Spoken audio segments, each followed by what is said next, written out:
నమస్తే ఫ్రెండ్స్, మన సినిలోకం ఎక్స్ ఛానల్కి స్వాగతం. ఫర్జానా, మాస్టర్ ఆదిశేషన్ ప్రధాన పాత్రల్లో నటించిన లేటెస్ట్ ఎమోషనల్ డ్రామా బాలన్. ఇందులో టోవినో థామస్ ఒక ప్రత్యేక పాత్రలో కనిపిస్తాడు. మంజుమ్మల్ బాయ్స్ ఫేమ్ చిదంబరం దర్శకత్వం వహించిన ఈ సినిమాకి రోమాంచం ఫేమ్ జీతు మాధవన్ కథ అందించాడు.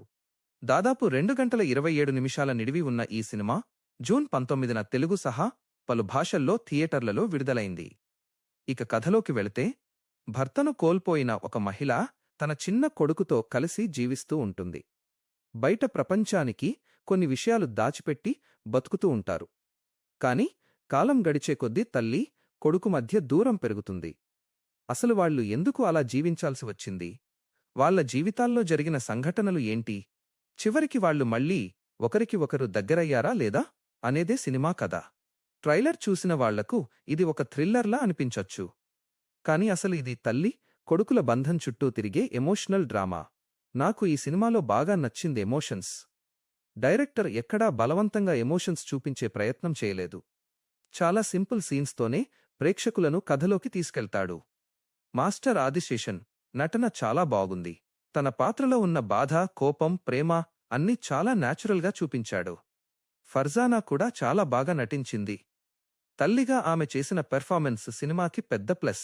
టోవినో థామస్ కనిపించే సీన్స్ తక్కువే అయినా కథలో మంచి ఇంపాక్ట్ తీసుకొస్తాయి. అలాగే చిదంబరం కథను చెప్పిన విధానం కూడా చాలా డిఫరెంట్గా అనిపించింది.